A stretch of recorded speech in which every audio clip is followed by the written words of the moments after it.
Cameron Wake joining me here on the Rich Eisen Show, courtesy of Old Spice. How are you, Cameron? I'm doing good. How are you? I'm doing fine. So what's gotten into this team? Quite simple to start off this conversation.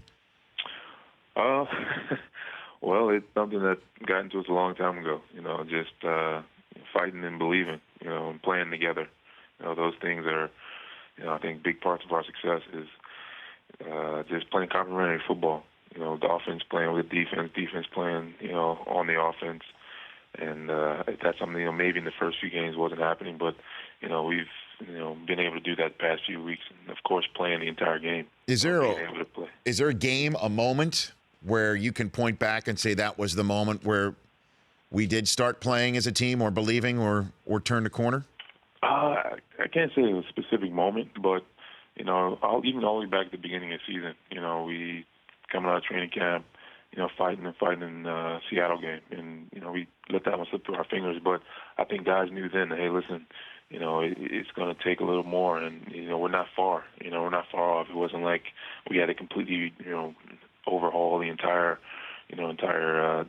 system. It's just a little couple things we got to tweak and, just keep trusting the process, and it'll work. And in the past few weeks, it's been a lot of fun, but it's been a lot of hard work and, guys putting, in the time and effort and energy and sacrificing to make sure that, Sundays go the way we want them to. Cameron Wake joining me here on the Rich Eisen Show. All of us in the national media, Cameron, we always talk about changing the culture when a team has been losing and bringing in a new coach.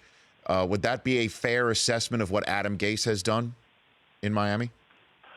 I think it's definitely something that, he's had a good hand in. I mean, it's still early. You want to hopefully we put this thing into a point where it's the norm. It's not a exception to the rule. It's the rule. It's just having a winning culture the same way the Miami Dolphins franchise has been for years and years and years.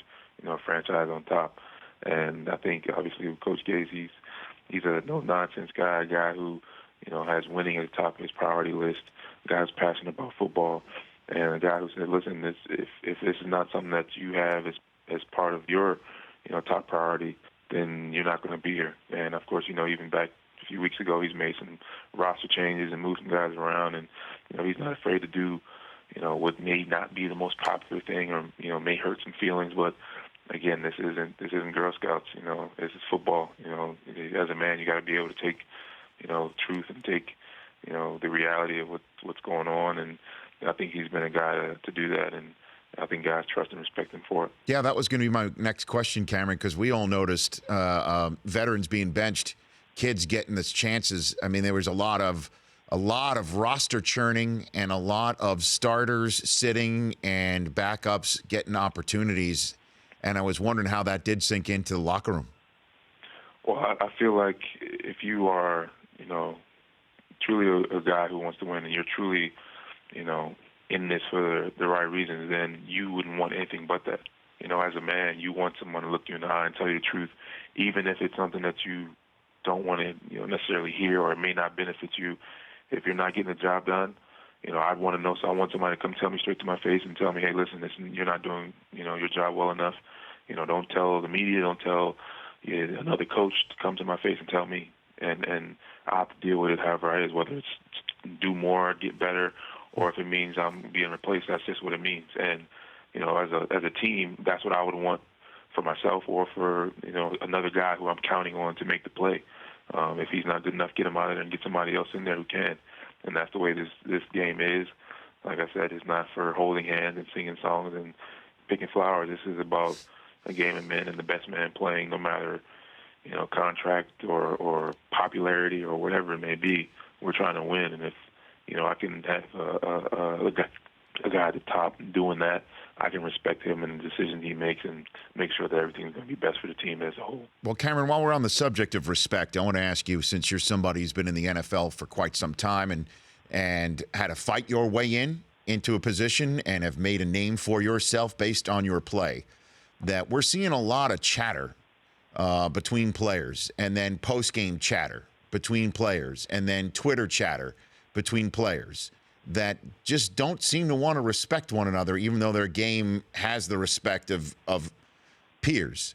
And I'm wondering if you can help me out with this one, Cameron, because you're in the trenches. I imagine it's very emotional down there too. Is there something going on in the NFL where players are beginning to disrespect their opponent in a way that's new, or we're just seeing it on social media a little bit more? Well, I think the way the world is, technology is starting to change a lot of things. Obviously, I'm sure way back in the day there was no Twitter, so whatever trash talk was talked, it was spoken on the field, and that was it. And there's no way to broadcast it, But now you have a different, avenue and a whole different realm to, communicate with and to interact with fans and other players and show your opinion and how you think. So, I mean, that might be the difference. But, each guy's different. Some guys like to talk a lot. Some guys like to not talk at all. Whatever gets them, up and ready and have their stingers sharp on Sunday, that's different to the man. But, obviously for me, I'm not much of a talker. I feel like, the only thing that wins football games is actions. And, I've never really involved myself in anything other than going out there and speaking with my pads. All the best trash talk is tell you go pick up your quarterback. There's no other, Twitter comments or quotes that I need. So it's something I've never dealt with. And, but again, like I said, some people are different. Well, could it be different because it's receivers and corners are different animals than folks like you in the trenches, Cameron? Yeah, I guess I could say there's probably not many. I can't say too many D linemen and trench guys who go at it, but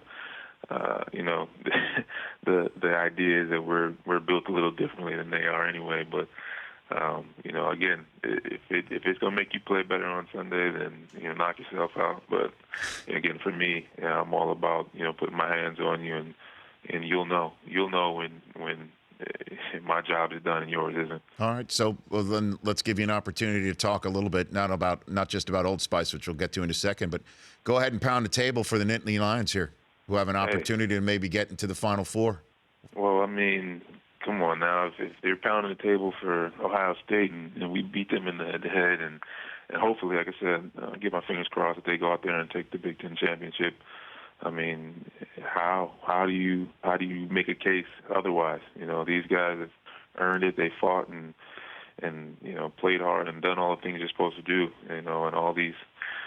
Again, I'm not a formula maker, a BCS points guru, or any of that stuff. But the just pure logic. I mean, it's going to be hard to not let these guys in if they do all the things they're supposed to. Well, I mean, but what about the idea that Ohio State has one fewer loss overall than you guys when it all comes down? Ohio State's on what? Has one fewer loss overall than Penn State when it comes down to it.